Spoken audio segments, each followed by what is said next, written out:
California is preparing for a shakeup in the trucking industry after big news around the AB5 independent contractor law. On Thursday, June 30th, the U.S. Supreme Court decided not to hear California Trucking Association's case against its state's controversial worker classification law, AB5. The decision not to hear the case means that a previous ruling from the appeals court stands, and that a preliminary injunction that prevented AB5 from being enforced on motor carriers will end. So, before we dive into what this means for California truckers, let's look at what AB5 law says.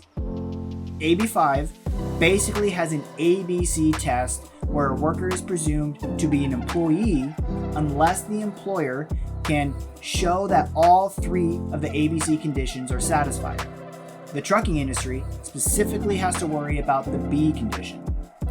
The B condition states that an independent contractor is a worker who performs work that is outside the usual course of the hiring entity's business. For example, this means a trucking company hiring a landscaper to take care of the grounds around a headquarters would not meet the test, but hiring an independent owner-operator for normal trucking business would. So, what is the likely outcome now that the Supreme Court denied hearing this last-ditch effort case to get an exemption for the trucking industry? First, for independent owner-operators that are not leased to a company, nothing will change. Except maybe rates down the road as this whole transition happens and everybody's trying to figure out what's going to happen. The rates might change or fluctuate in the short term. 2, most immediately, motor carriers will evaluate and adopt new operating models to limit their risk if they continue to do business in California. So if they have their own employees, drivers, and they also use leased on independent contractors, they're going to have to figure out what model they want to do. If they're going to use just owner operators and have them deliver goods or use their services, or if they're going to have to hire all of these people as employees and paying them benefits. You have to figure out this new model. This also includes reconfiguring or eliminating some routes and potentially cease operating in the state altogether.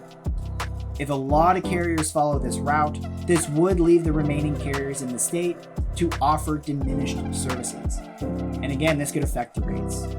3, companies using leased-on independent owner-operators need to figure out how they should proceed with turning drivers into employees and what to do with the driver equipment.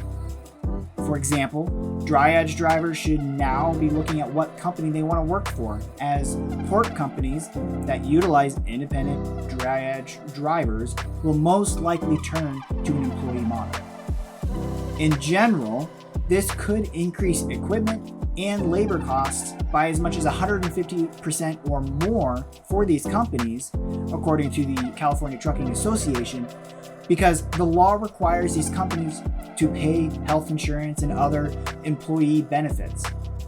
4, if they don't employ the drivers, then potentially tens of thousands of truckers will be driven out of their established relationships within a week. 5, so what is their choice? If the leased owner-operator goes on their own, then they have to figure out a whole new world of the trucking business that they might not be used to. For example, they'll need to figure out commercial trucking insurance and a way to pay for it, as they most likely use the leasing company's insurance. The problem here is that these drivers do not have their own safety history under their own authority.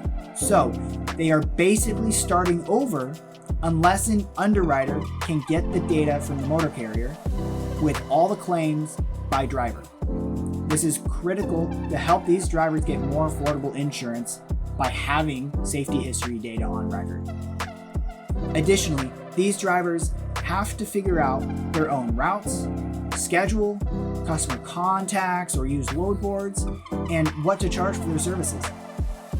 And lastly, 6, There may be other issues that I haven't addressed, but the long-term problem to consider is if other states follow California's AB5 law and the ABC prompt test. Then, trucking companies across the US will have to deal with all of these issues potentially down the road. So it's something to consider. No matter what, the trucking industry will adapt, but it might be a painful process, especially with recession concerns in the short term. If you're one of these leased on independent owner-operators in California, or a company that has to make these big decisions, and you have more questions, please reach out to us. We can help you save costs from the safety department, to licensing changes, to figuring out your own trucking insurance, and more. Give us a call at 888-260-9448 or email us at info@cnsprotects.com. And good luck out there.